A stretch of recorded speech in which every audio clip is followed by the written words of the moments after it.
হযরত আবু হুরায়রা রাদিয়াল্লাহু তাআলা আনহু হতে বর্ণিত।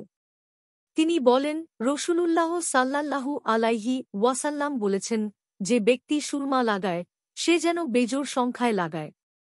যে এভাবে করল সে ভালো করল, আর যে এভাবে করল না সে গর্হিত কাজ করল না। আর যে ব্যক্তি প্রস্রাব পায়খানা করার পর ঢিলা ব্যবহার করে সে যেন বেজোড় ঢিলা ব্যবহার করে। যে ব্যক্তি এভাবে করল সে ভালো করল, আর যে ব্যক্তি করল না সে গর্হিত কাজ করল না।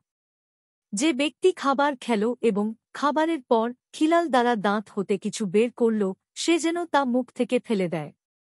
আর যা জিহ্বা দিয়ে বের করে নেয় তা যেন গিলে ফেলে।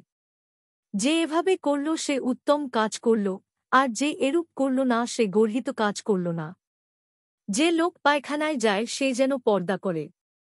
পর্দা করার জন্য যদি সে বালুর স্তূপ ছাড়া কিছু না পায় তাহলে স্তূপের দিকে যেন পিঠ দিয়ে বসে কাপড় দিয়ে সামনের দিক ঢেকে রাখে।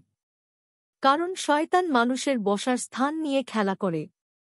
যে এরূপ করল ভালো করল, আর না করলে মন্দ কিছু করল না।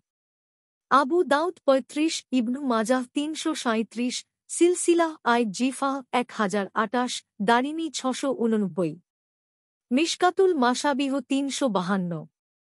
হাদিসের মানন জয়ীফ।